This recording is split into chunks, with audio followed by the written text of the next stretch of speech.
Hello. Hi, I'm Allie Hamilton, and I'm so happy to welcome you to the Come As You Are podcast.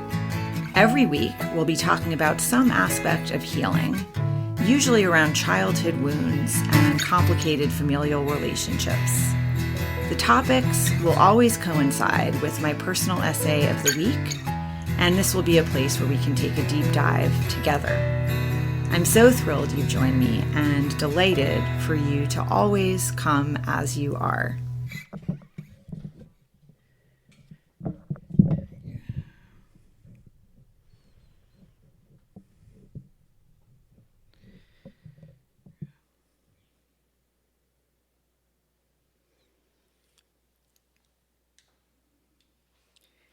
Hi there. Hi there. Welcome to our talk. Today, the topic is it's the same source code. And source code is the code that is used on websites. It's sort of like the building blocks. And it's like front end and back end. And that's really all you need to know. People that are like really into that stuff will know instantly what I'm talking about, but if you're not, that's kind of all you need to know. It's the building blocks. It's the code that makes a website look the way it looks, work the way it works. In my other life, I own a yoga website, a subscription website. I have been teaching yoga and meditation it's been like 34 years. I've been practicing for 34 years, teaching for like a little over 30, and started streaming classes all over the world in like 2010. At the same time, I opened a yoga studio in downtown Santa Monica in 2009, and my business partner at the time started working on a website so that we could also stream classes from that studio. So we were like one of the first three websites, yoga websites, to do that at the time. There was not a template, that you could sort of plug into. It didn't exist. It sounds funny now because, there's so much of that out there. But at the time, that did not exist. And so over the years, there have been several updates. And that's partly what I was writing about this week.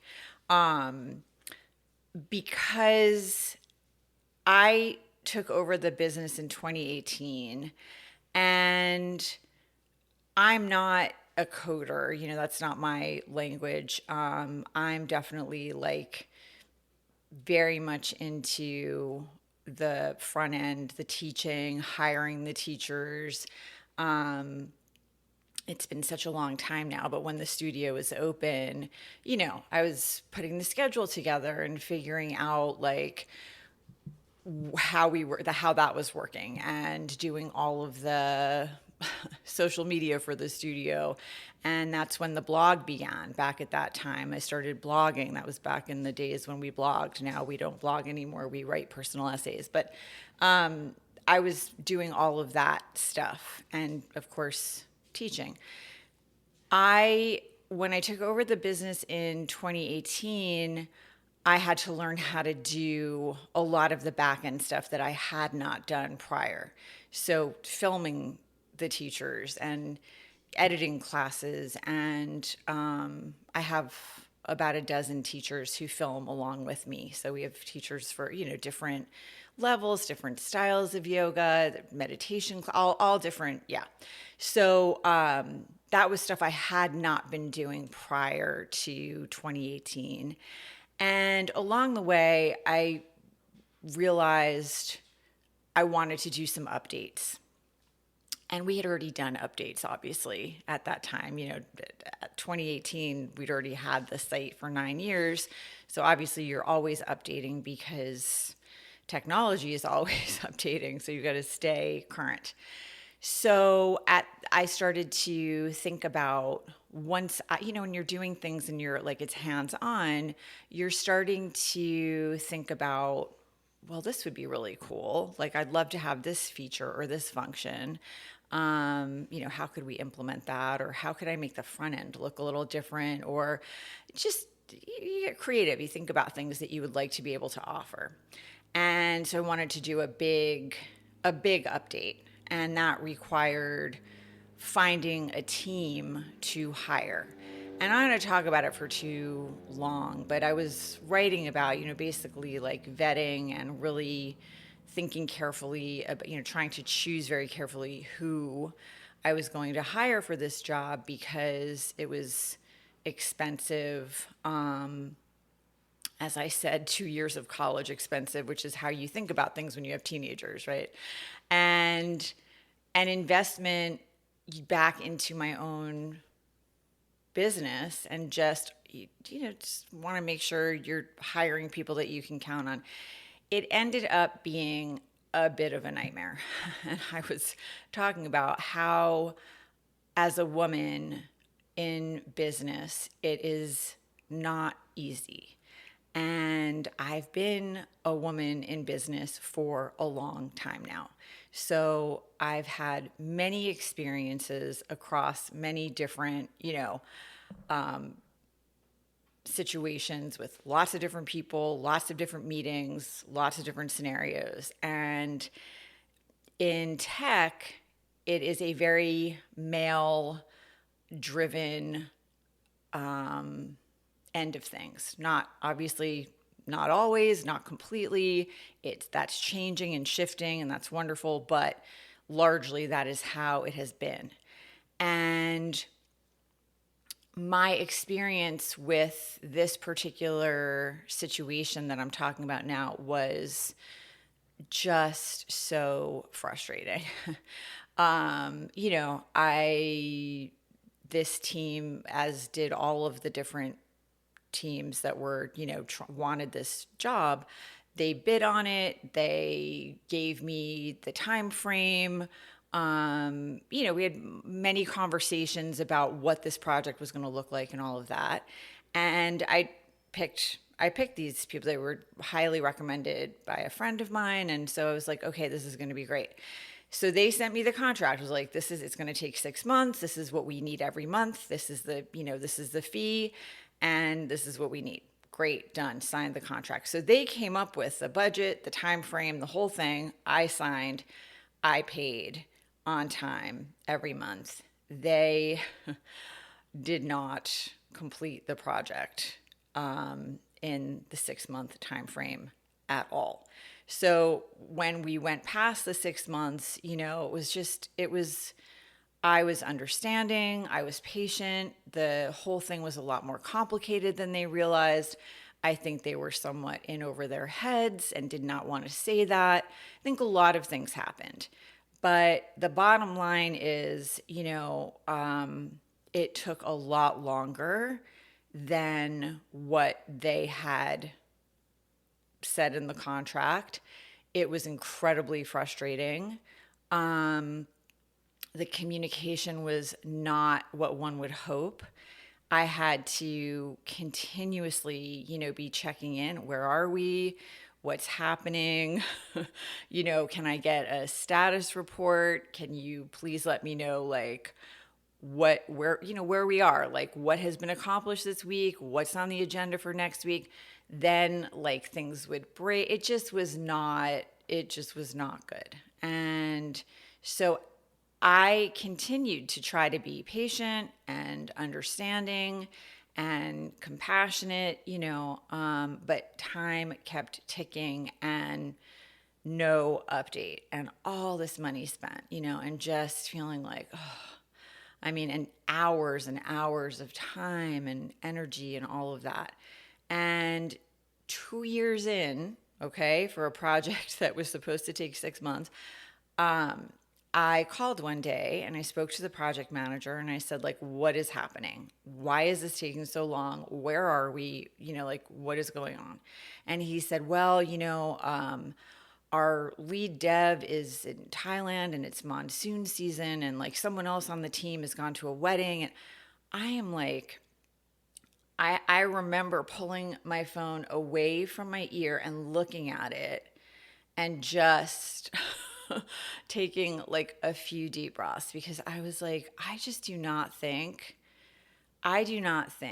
this is the conversation this person would be having with me if I were a man.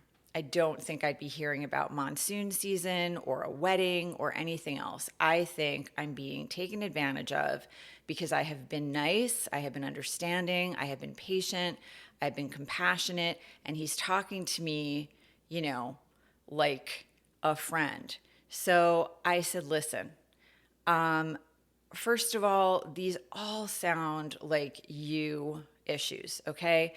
We never talked about you outsourcing anything. I didn't know you were hiring people in Thailand. That's your business. Like, you can handle this any way you want, as long as everyone, that's up to you. But I don't, this is not information I want to hear. I don't want to hear about monsoon season in Thailand or somebody being at a wedding. That's not professional for you to share with me right now. I'm asking you why this is taking so long and when I can expect this job to be done. And he said, well, we've spent all the money. I'm going to need to start charging you again. And I was like, okay, absolutely not. Like, that's not happening. You are in breach of contract. You're way over time here. That has nothing to do with me. And you need to figure out how to finish this project. And that's it. I'm not going to pay you more money. And he hung up on me. And 2 weeks went by, no contact, nothing. I was, completely stunned because I did not raise my voice. I did not, curse. I did not, nothing. I just simply said, no, I will not be paying you more money. It's not okay for you to be telling me all this. Like, I don't want to hear about that. I just want the job done properly and, as quickly as possible at this point. So I was assertive and, considering what was going on, calm, but he hung up on me and then was not answering his phone or emails or texts or anything. So 2 weeks went by with the silent treatment. And meanwhile, I have put in, I can't tell you like how much money. Well, I did tell you, like 2 years of college money. And, I'm 2 years into a project and I have no idea what's going to happen. And they have absolute access to all of everything, like the back end of my, the content, everything, not the financial part of anyone else's information, but certainly they could have turned the site off. There's a lot of things they could have done that would have been terrible for me, that they did not do. They're not vindictive people, but it just was not comfortable. And I really didn't know I just had no idea what was going to happen. I didn't know if I was going to have to, after week one, I'm like, do I have to get an attorney? Like, I'm not a litigious person, but I'm not going to watch that money go down the toilet. Like, And finally, after 2 weeks, he did pick up the phone. He spoke to me in monosyllables like a petulant teenager.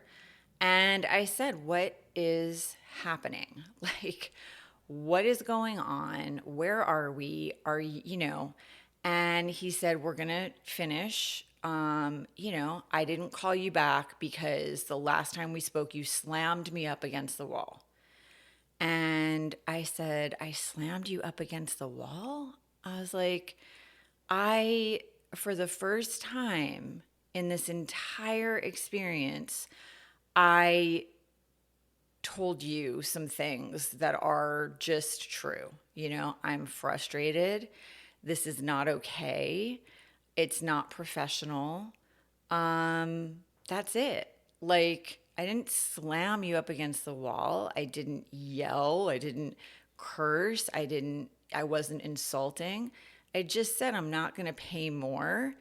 You're in breach of contract. You need to do the job that we signed off on. Like, you bid, you sent me a contract. I've held up my end. You have to hold up yours. That's all. I was like, I'm not slamming you up against the wall. I'm just being professional. This is like how it is. So the project got completed, but it was painful, joyless, stressful, and I was from that moment on incredibly careful in the way that I handled every interaction. Prior to that conversation, I had been, as I said, understanding, patient, and all of that. And that didn't get me anywhere. I was completely taken advantage of. And I found out that they had been taking on other clients and squeezing in my project around those other projects, so that when they ran out of my money, they just took on more clients with their money and did, prioritize those new projects. And then we're like squeezing in this other sort of monster of a project as they could. And that's why it was taking so long. And so, being compassionate and kind and patient had not worked for me, and being assertive didn't work. So I had to sort of do this dance of managing my intense frustration on my own and just carefully staying with it all the way to the end. It took 3 years, got the update done, but it was exhausting. And by the time it happened, instead of feeling joyful about it or excited, I was just like, great, bam, here it is. Like it really robbed me of any of the the joy that it really should have been. So that was a terrible experience there. Since then, I've had other things that I've done, with other teams, and it's been a lot less difficult, painful, exhausting. It's been okay.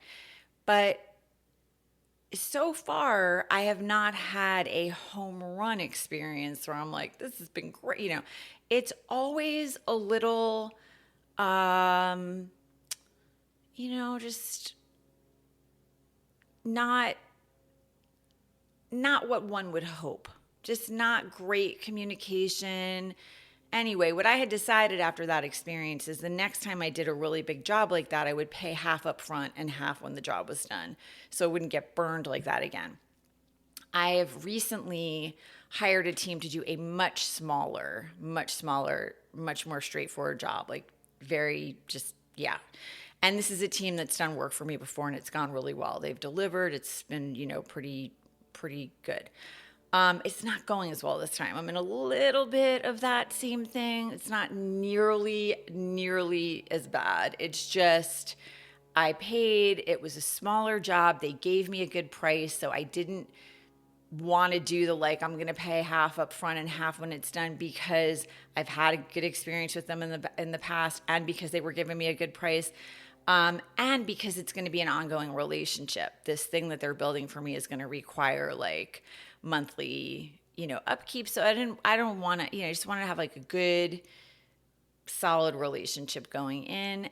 They're just behind schedule, and it's frustrating. But I'm handling it. It's fine. I was talking to a friend of mine about that situation, because they're about 6 weeks behind schedule. And so I was on the phone. I was driving, and it's on speakerphone, obviously. And so I'm driving, and I was telling him, yeah, they're behind schedule. He's like, why are they behind schedule? I said, well, they were going to get my project in before these two other bigger projects they had already committed to, and they weren't able to do that. So, and he was like, well, I would be calling them every day. And I'm like, well, I can't call them every day. And he said, well, I'd be emailing them every day. I was like, okay, well, I can't email them I was like, listen, if I get too aggressive about this and I start calling or emailing every day, it's not going to go well for me. I'm not going to because I'm a woman. I have to do this. And he's like, it's not because you're a woman. It's not a gender thing. It's a person thing. Obviously what you're doing isn't working. So I was like, okay, I'm gonna go. Like, it's great talking to you. This is not the first time this person said things like this to me. It's fine. It was uh, this whole thing right now that's going on. The job's gonna get done and it's gonna be great. They do really good work. It's going to get done. I'm not concerned about that, and it's not going to drag on. I think it's probably going to be done in the next 2 weeks. The person that said that stuff to me, it's like, this is a person who says things like this to me. Um, you know, it, it is what it is. As I was saying in the essay, it's like, there are some men who have lived in a man's body their entire lives, and they have ideas about what it's like to live in a woman's body, and that's nice, whatever. What he failed to understand is that while I was explaining to him why I have to handle things differently because I'm a woman and I know what I'm talking about because I have 54 years of lived experience, he did the exact thing to me that I'm talking about, which is he dismissed my experience and told me that I'm incorrect and it's me, I'm the problem. It's not, what's happening around me. I don't know what I'm talking about. I don't know what I've experienced in business with men. It's me. And, I pick my battles these days, and that's not a battle that I don't have to fight that battle. I'm not confused about this. And so I shared that whole story here with you and also in the essay because it is so prevalent, these things that happen. It's like the water we're swimming in. I think when I was younger, I don't even think I noticed stuff like this. That's how pervasive it is. I don't even think I noticed when men spoke to me that way or when I was in interaction with somebody that didn't feel right. About a year and a half ago, I was at the end of my car lease. I had a car prior to the one that I have now that I bought outright. It was, lightly used. I got it right before I had my son. And I had that car for, I want to say like 15 years.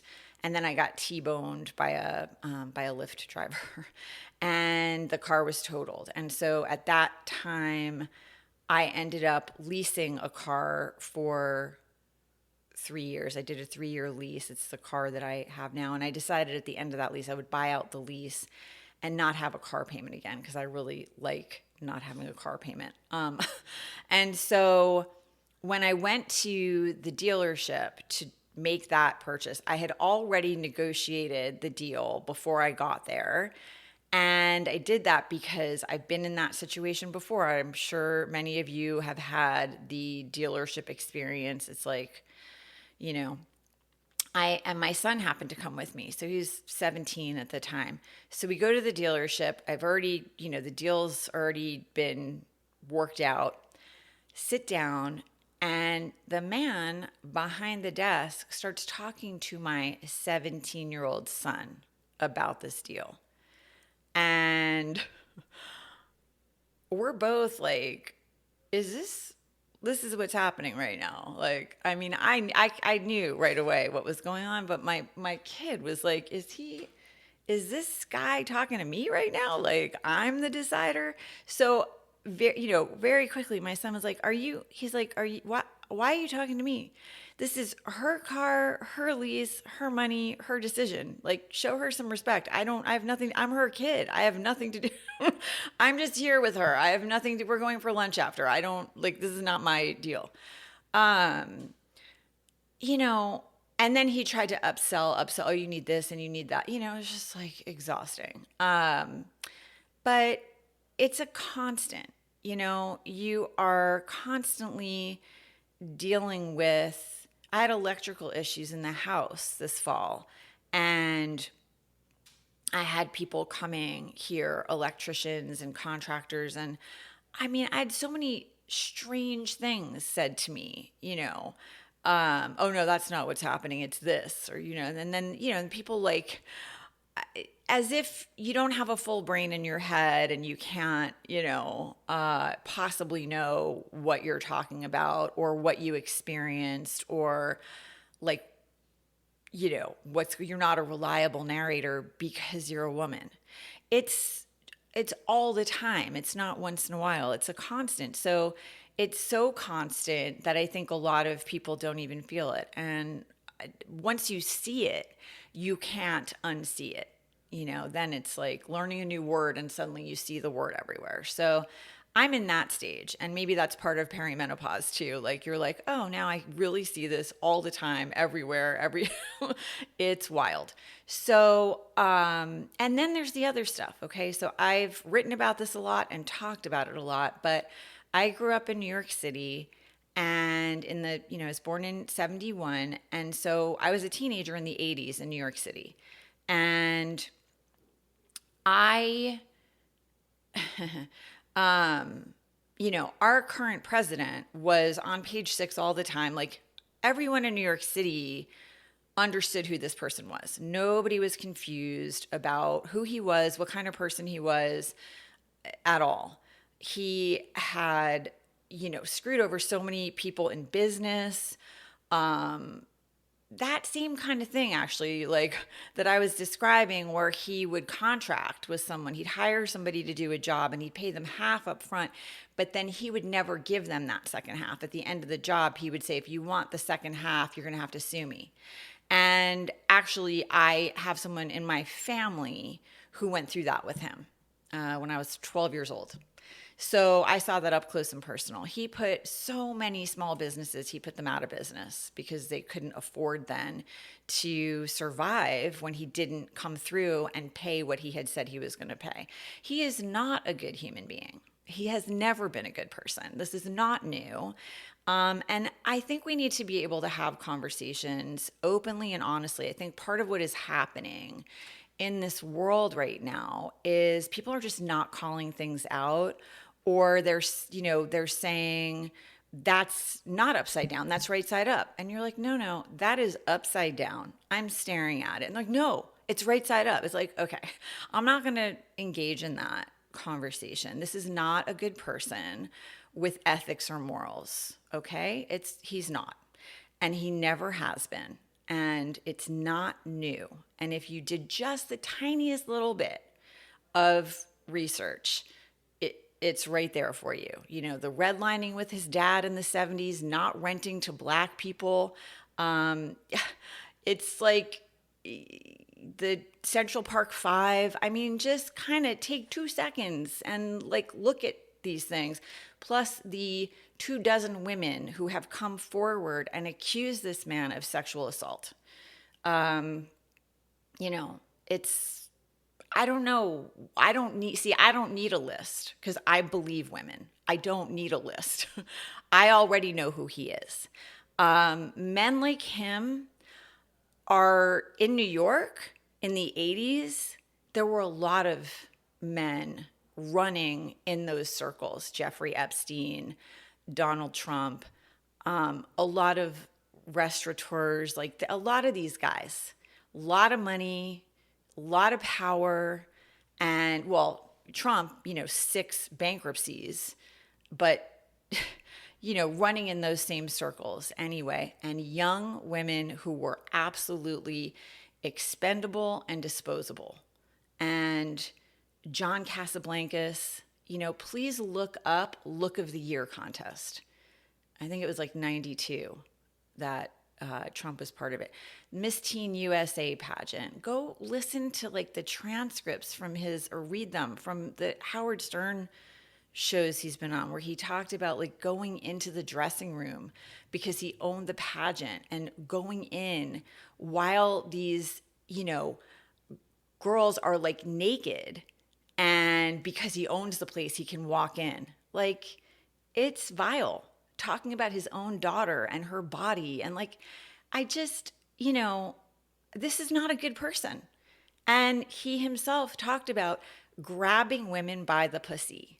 Like, that is what came out of his mouth. he openly said he assaults women. And then you have 24 women saying he assaulted me. And so what is it people need? Like, it's very upsetting as a woman who has been assaulted and not believed or not taken seriously. You have no idea, I don't think, if you haven't been through it, the absolute rage, the message that you are given as a girl and a young woman and a grown woman is, you don't matter. I don't care what happened to you. I am with him. I'm with him. I'm going to vote for him. I don't care if he's grabbing people, assaulting people, putting his hands on people, scaring people, treating women like property, doing whatever he wants. I don't care. I'm with him. That's who you're saying you are. I mean, that's who you are. You are deciding those things don't matter to you. Those experiences that women and girls have had don't matter to you. You don't care. You're with him. And that, for people like me, is unacceptable. It's not okay, And I also just do not understand, don't understand. As a woman, to have other women be like, yeah, I'm going to be with a guy like that. I'm going to give him my vote. I'm going to give him my loyalty. I'm going to back him. I just do not understand at all. And it's deeply disturbing, I felt growing up, because of the experiences I had. And, I used to think it was because I grew up in New York City and it's such a big city and I was on my own a lot. I was a latchkey kid. My parents got divorced when I was 4. I wasn't on this, walking around the streets alone when I started to go to school by myself when I was 8. When I was in 3rd grade, I started riding the public buses to school by myself and home. And so did all of my friends. It was not unusual. Pack my own lunch. It was just a different time. Like Gen X, just really doing a lot of those things on our own. And so I thought that a lot of the things that happened with men on the streets, on public transportation, in stairwells, as I was going places, I thought it happened because I was in New York City on my own. But as I have grown up and as I've been writing about these things and talking about them, it's everywhere. I have heard from girls and women literally all over the world. When you're online, that's what happens. And it's everywhere. It's everywhere. It is not just New York City. It is not just the United States. It's everywhere. The message is girls and women are not safe. Children aren't safe. It's not just girls. Children are not safe in this culture. Girls, I think especially so, but children are not safe. Women are not safe. And, if you're confused about this, I don't know, look up Mason Lee Gibson. Just go look that up. This just happened. This is a 23-year-old man in Arkansas who raped a 14-year-old girl. He was 22 at the time. He's 23 now. He raped a 14-year-old girl, and the judge decided to give him probation because he took a plea deal and pled to child endangerment instead of 4th-degree sexual assault. He admits to raping her. He said he was really drunk. He knew it was wrong. He was really drunk. So the judge said, okay, I'm going to give you probation if you take this, if you plead to a lesser charge, I'll give you probation for a year. You can take some parenting classes. I want you to pay her $690. You can give that to her in installments, monthly installments of $75 that you can start paying in September. And of course, she's in Arkansas, so there's no exception for rape or incest, even of a minor, which is lovely. So way to go on that. So she's got to carry this baby to term. Her life is, completely, I mean, what has happened to this girl is her life's never going to be the same again. His life goes on. His life, $690 lighter in his bank account. That's it. The judge let him rape a child for less than $700. And he's got paternity and visitation rights when she has this baby. So she has to see her rapist now and share custody. I don't know how to get across to you how the system is set up to protect men, white men. Let's be clear, straight white men. That is who this system protects. You got to start seeing it if you aren't seeing it yet. That is who this system is protecting. Everyone else, good luck. Good luck. Poor white men, you're not so safe. I mean, you're safer than like anyone who isn't a white man, but it could go either way. You're not totally safe. Your daughter, if you're a poor white man, is not safe at all. And that is the people that Jeffrey Epstein and Ghislaine Maxwell, which I'm going to get to, the girls that they preyed upon came from families on the fringe, families who were like barely surviving. And these girls were just, working jobs to try to like have a little spending money. And they were vulnerable girls, and that is who they preyed upon. Those girls are completely expendable. That's like the girl in Arkansas, completely expendable. If you come forward as a teenage girl and you say, I was assaulted, it's going to be, were you drinking? What were you wearing? Have you had sex before? How many people have you had sex with? What's your social media look like? I mean, it's disgusting. They go after the girl, not the guy. Let's talk about Epstein. Oh, God. It's really hard for me because it's enraging. It's enraging. He was best friends, with our current president for 15 years. There are videos and pictures, and there's so much documentation. So this whole I knew him. And they were really tight for 15 years. And the abuse they've documented with Epstein back to 2002.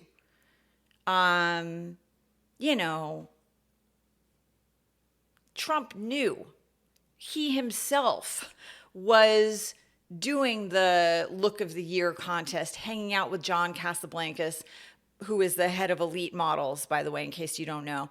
And also John Casablancas convicted of all kinds of sexual assault against minors. Like, these are disgusting men.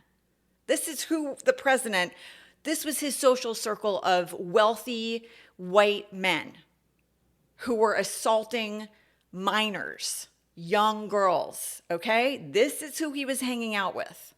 So, wake up. I really don't know what I can say. Just look. It's there for you online. I mean, it's not hard to find. And I don't know. It's that whole thing of I don't want to know this, or people change. No, they don't. I'm sorry. If you were assaulting minors in the 80s and 90s, you're not a good person today. It doesn't work like that. Okay. If that's what you were doing for years and years and telling yourself it was okay and cheating on your wives and, you know, no, you're not a good person, and continuing to screw people and declaring bankruptcy so you wouldn't have to clear your debts and putting other people out of business. No, you are not a good person. You did not have an epiphany. Just this week, he said he stopped speaking to Epstein because he stole people from him. First of all, you can't steal a person. They're not property. People are not property. And secondly, let's just go with his word for a minute that he chose. If he knew that Epstein was stealing people from him, and what he was talking about Virginia Giuffre. She's the woman who committed suicide earlier this year, who was one of the loudest people who came and testified and spoke out against Epstein and talked about what had happened to her at the hands of Maxwell. And she is a freaking hero, okay? She had been in the foster care system. She ran away from home when she was 14 because of all kinds of abuse. She ended up reconciling with her dad when she was like 16. Her father worked at Mar-a-Lago as like a maintenance person, and he got her a job working at the spa as like a towel girl. And Maxwell starts grooming her, you know, and that's who he was talking about this week, that Jeff stole her. Stole her for what? Let's just go with his word. Stole her for what? He knew. He knew about the island. He was invited to the island. Again, I don't even care if he was there or he wasn't. You know, there are flight logs, multiple flight logs of the current president on the Lolita Express multiple times. From like, I don't even know if it was 93 to 97, whatever. You can go and look. I don't remember, but I think it was 93 to 97 multiple times. I don't care if he was on the island or not. He knew there was an island. And what is Jeff stealing people for? He knew. So, you know, I mean, and Epstein and Maxwell, they were raping minors in New York, in Florida. I don't care if you were at the island or not. I don't believe anything anyway. He's lied so many times. I don't doodle. You know, I didn't send that birthday card. I don't make doodles. And then there's like, yeah, you do. You sell your doodles like every year. Here are multiple doodles you've done. You know, it's like he just lies all the time. So it's not like I believe that he hasn't. But he was saying like, oh, in one of my better moments, I said no to going to the island. So, and he also said, I never had the privilege of going to the island. So going to the island and raping minors is a privilege in his mind. This is not a good human being. And what started to really, I don't even know what to say this week, the idea that there's all of this, you know, people are like, the files, right? Release the files. Now they're like, well, there are no files. Well, I'm sorry. A few months ago, you were saying the files were on Pam Bondi's desk. And now you're saying there are no files. You're saying the files show Clinton was at the island 27 times, but there are no files. I mean, here's another thing. And here's the part that really, I am someone who, I'm a liberal-minded person. I'm not even going to say Democrat at this. I'm just going to say I am a liberal-minded person, okay? I feel we show up here, and I'm going to totally switch gears for a second. We show up here on this planet, and it is so sad to me because it's like we could have, you know, lived peacefully on this land. We could have grown food. We could have taken care of each other. We could have been sticking our toes in the grass. We could have just, we could have just been living off the land and celebrating this experience of getting to be human for, like, if we're lucky, 80, 90, 100 years, which is like nothing, visitors on this beautiful planet.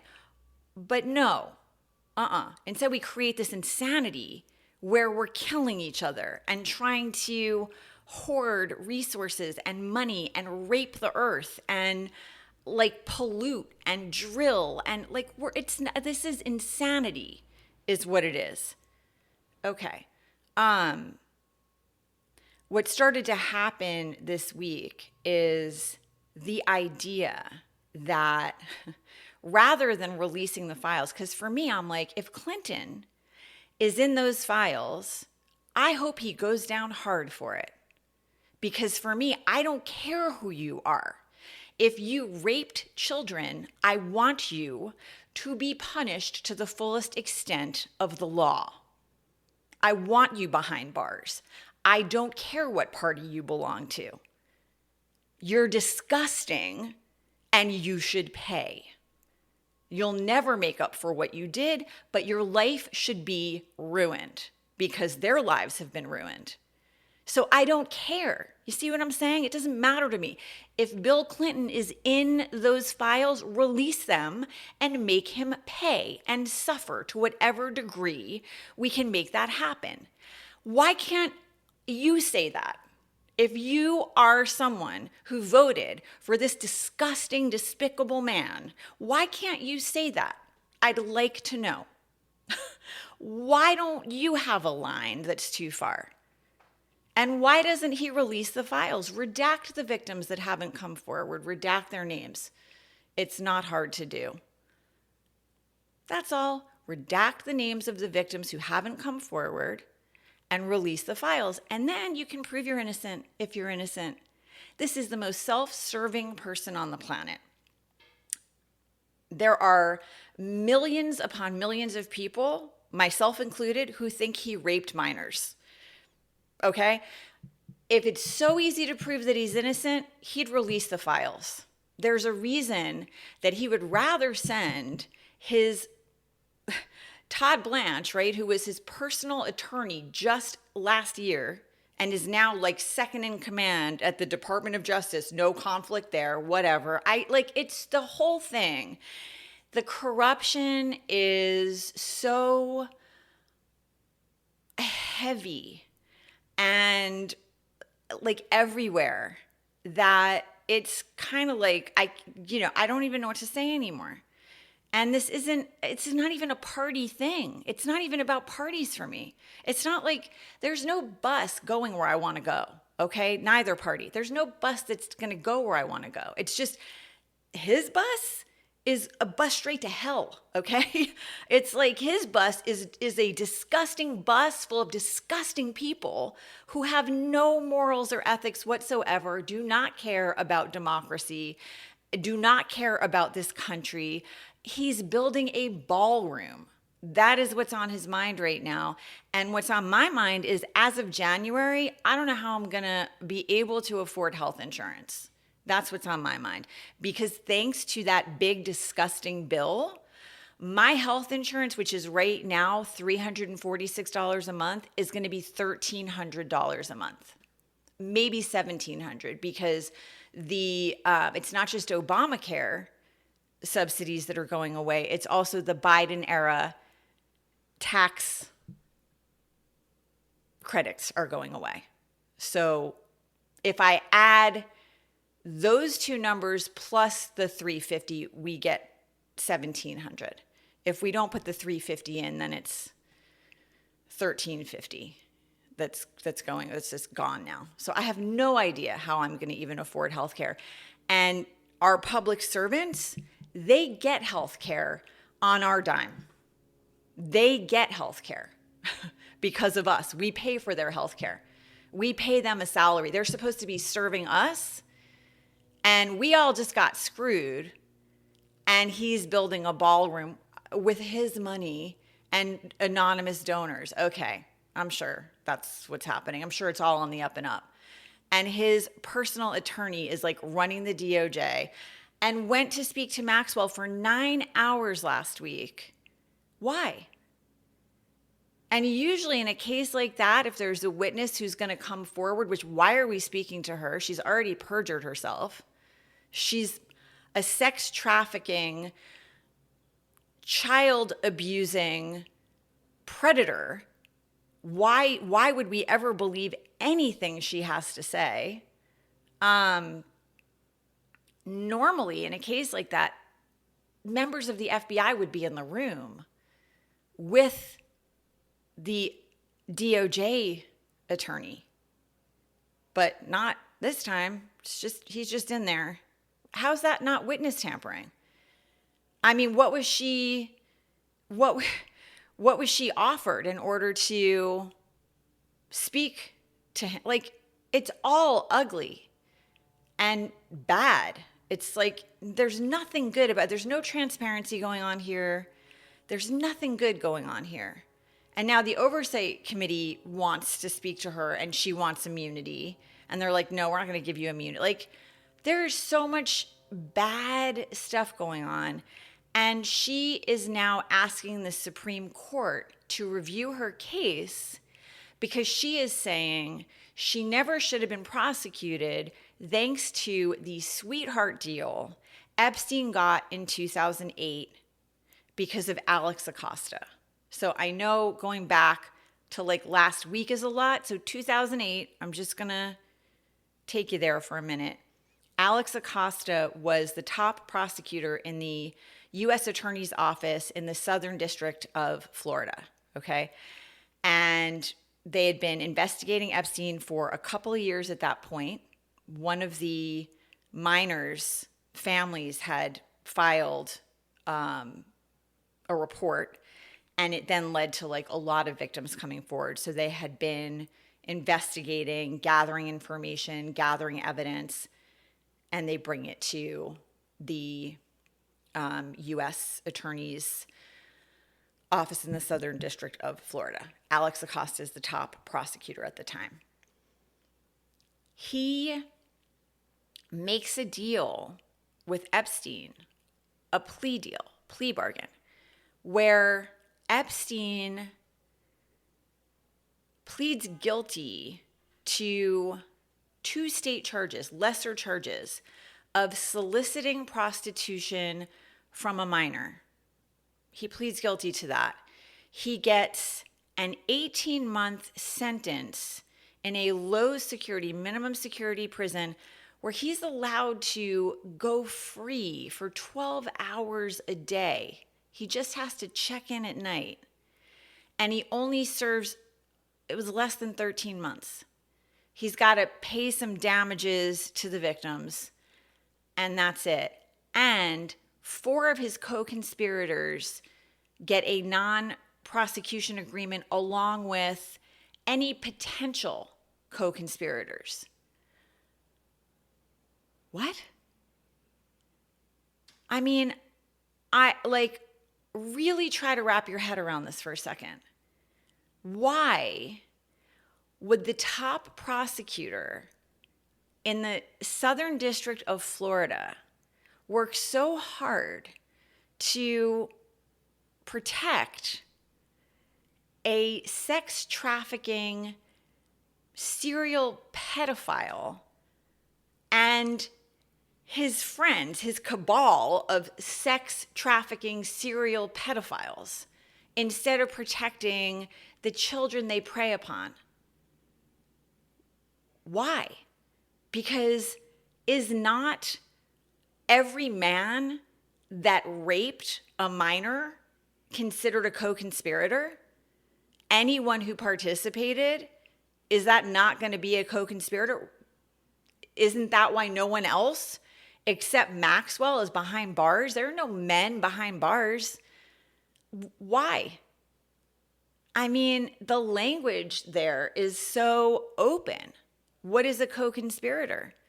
Is it just someone who knows and is like conspiring to take part in this disgusting ring of horrifying abuse of children?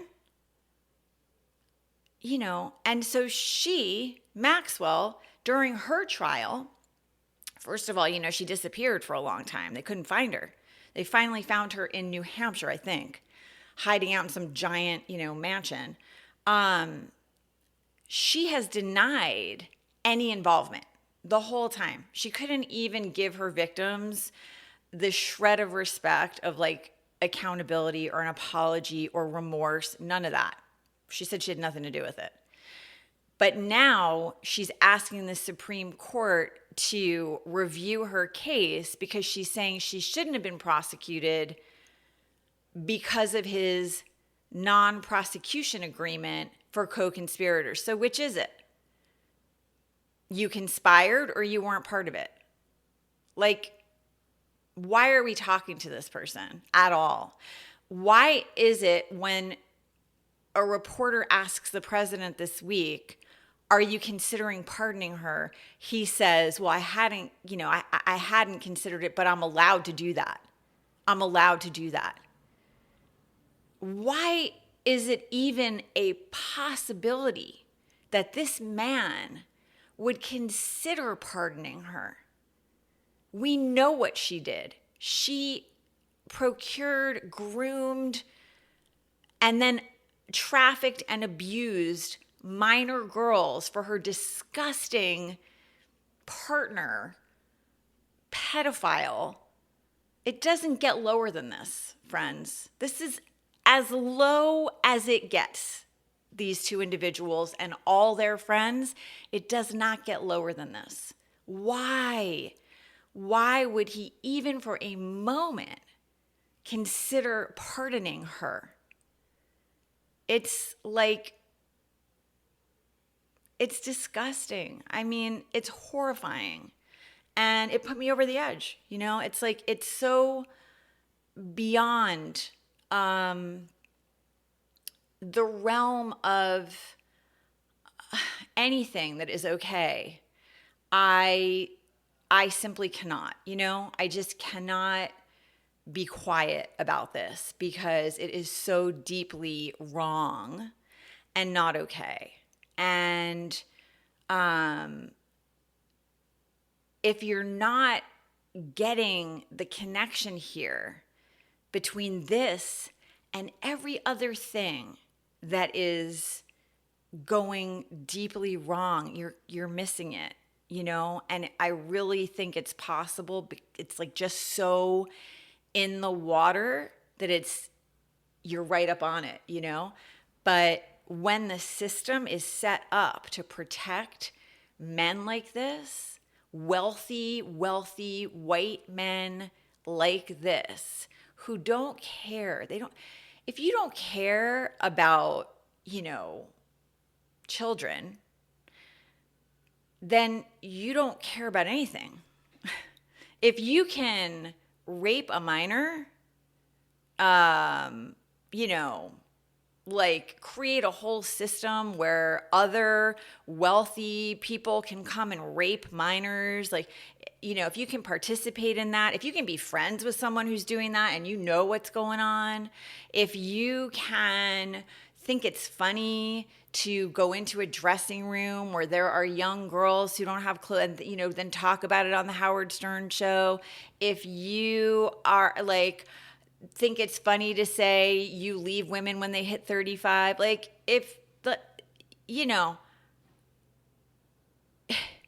you're not a good person. And you're the same person who's saying, we need to drill, these EPA protections on cars, that's costing us money.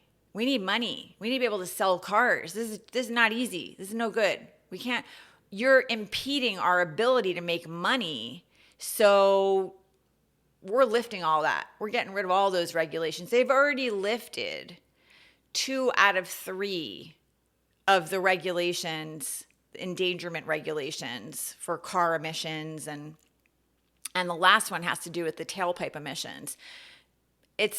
That's probably going too, because they just want to make money. These are people who don't care what happens when they're dead. They don't care. They just want money now. He's building a ballroom now. I don't know how I'm going to have health insurance in January because of him and his administration. And he's building a ballroom. Every other president in our history has been perfectly fine with the White House as it is. This man's building an addition right now. That's what he's doing. People are not going to be able to eat, and he's worried about ballrooms. These guys with their AI, these tech bros, they love AI. You know, a lot of y'all are not understanding AI. Okay, I understand, you know,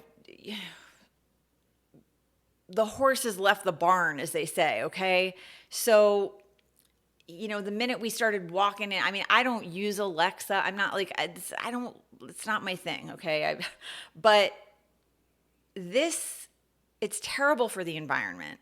So if you don't know that, just go ahead and look that up. These giant AI data centers they're building are terrible. The water, energy, just look that up, because people are like, well, you know, so does everything, you know, so does like when you Google stuff. Well, just look up what's happening with these AI data centers before you say that, okay? Because it's really bad and not a direction we need to be moving in. So every time you use AI to create an image or to like whatever you're doing, understand you're participating.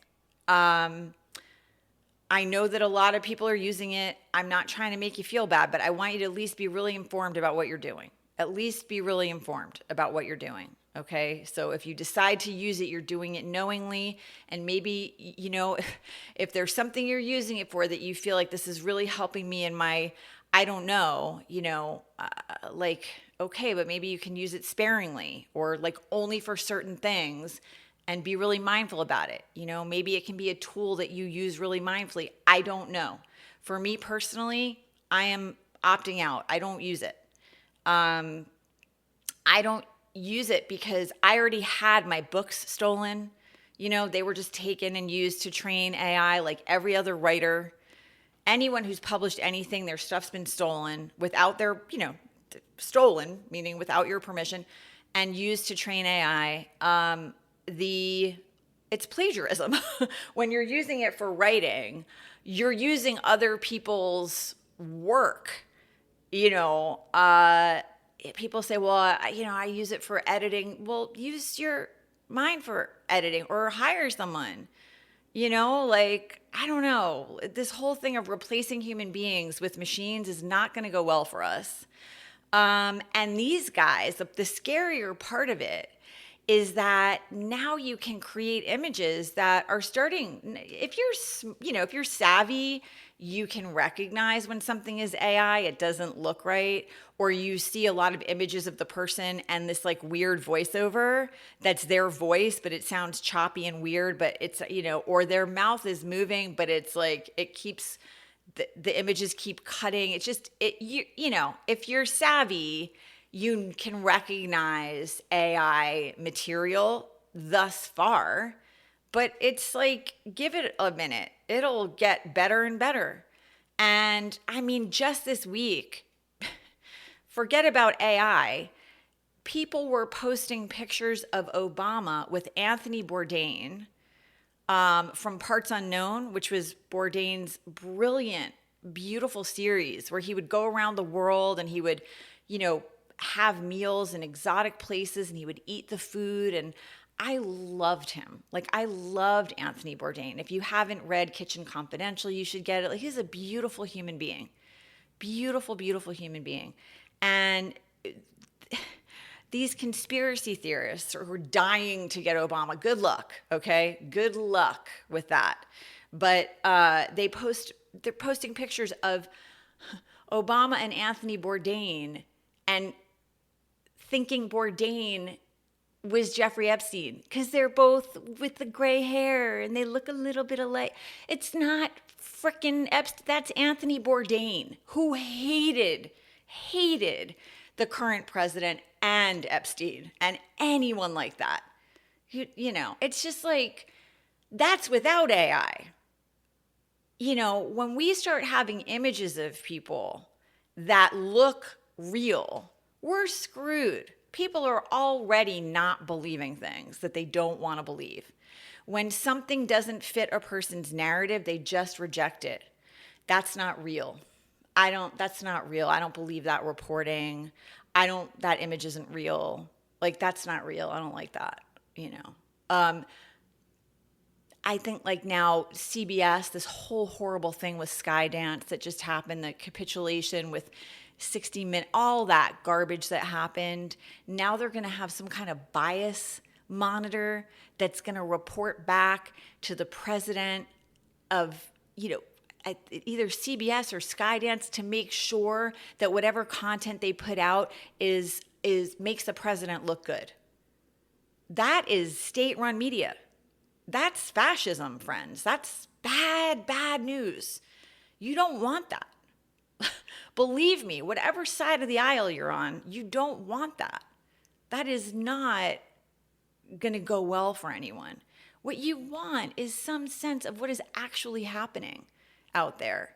I grew up in New York City. I am telling you, if you ever believe me on anything, okay, and maybe whatever, this is not a good man, the person who's in the White House. He is not a good human being.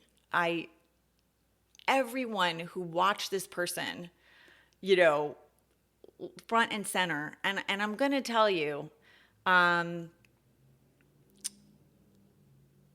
you know, I have written about this. I went out with someone who was 20 years older than I was when I was 17, and he owned a lot of restaurants in New York City, had a lot of money. He ran in those high end circles in New York City, not the, you know, pedophilia circles, but I was 17 and he was 39. What is that? He came after me hard. You know, it's like, this is who these guys were. They were like these really wealthy guys, and they came after young girls because it made them feel powerful. It was like, you know, that was the calling card, you know, that was the sign that you were like, whatever, you know, you had made it. It's just disgusting. It's disgusting. It's not good people. I don't know how else to get it across to you, but these are not the people you want in charge. These are not the people who are public servants really thinking about what's good for the country. I don't even care anymore. It's like not about party for me. I don't even care at this point. I just want good human beings, like trying to think about what people need and want, and just the basic stuff, right? Like, we all need healthcare. We all need clean air to breathe and clean water to drink and access to a good education. I mean, they just took $180 million away from UCLA for scientific research, you know, because they're saying that UCLA was being anti-Semitic. UCLA is not being anti-Semitic, okay? It's not. We got to stop fighting each other. I mean, they're using the language that is going to turn people against each other. And that's the way to do it, right? Throw in words that are going to get people screaming at each other. So we're screaming at each other instead of fighting this administration. They are gutting scientific and medical research. They are deregulating all of the environmental protections we had. I mean, we're going to have nothing. We're going to have nothing except despair. We're going to have no democracy. We're going to have no truth here. We're going to have no safety net. It's going to get really, really tough if people do not stop screaming at each other and start working together. I don't care about parties anymore. I'm trying to help in any way that I can, I'm trying to help you understand these are not good people, you know? And it's a system. Like, you don't get people like this unless the system is twisted. The system is twisted. It's patriarchy, it's white supremacy, it's capitalism, it's being a slave to all that. All those. Just honestly, just for a minute, if you would today, just think about that for a second. Okay? Think about the way the world is working and who is being served and protected. Ask yourself, who is it? Who in this country, when I look at what is happening in the court system, who is being served, by this administration, by the laws, who's being served right now? It's white supremacists, men, capitalism. That's what it is. So that's what we need to be looking at and understanding and dismantling. And, I was talking to someone, this was months ago. I was having a conversation with a man who told me I shouldn't write about women's issues because it was divisive. Okay. And another man who felt free to tell me what I should be writing about. And he said, why was I telling you that? He said, you shouldn't write about women's issues because it's divisive. And, he said, if we get rid of the patriarchy, then we'll be silencing my voice. No. No. Like, men won't lose anything. Just women will, have their equal power, their equal respect, like their equal influence. I mean, everybody should want that. It's like it works better when we are represented. And obviously, when I say women, I don't just mean women. I mean all marginalized groups. All marginalized groups. Because all marginalized groups right now are not protected. So all of us, diversity is what makes us strong. It makes us stronger. It's the best thing in the world for us. People who look different, live differently, love differently. The more that we have, the better we are. And I don't know what is going on here, but what is happening in the halls of power are a bunch of very terrifying, angry white men. They're saying, hell no, we're going to hold on to the power, and we're going to push down anybody who's trying to take it. It's sad. It's sad. It's like, I hope you can... In the meantime, children are disposable, women are disposable, children are starving all over the world, wars are happening. They don't care about any of that. They don't care. They'll bomb people. They'll do whatever they need to do for money and power and to stay on top. They do not care. That's it. So I don't know. I hope at some point, really, really soon, we stop screaming at each other and we start seeing clearly. Because if we don't, I don't know. It's not going to be good here. It's not going to be good here. There's nothing that you could possibly be getting from this administration that's worth giving up the world. There's nothing. There's some people that have like their one cause and their one thing that they're like, oh, but I'm getting this that I really, really want. I guarantee you, like, there are better ways to get what you want than this. You're selling your soul to the devil at this point. It's bad. So That's it. That's where I'm at. You know where to find me if you want to talk. I am sending you a lot of love. This was a rough week. I have a really hard time with children being harmed. I have a really hard time with that. And wherever it's happening and however it's happening. The fact that we have stopped sending, 0.2% of our national budget to starving children around the world, it's just unbelievable.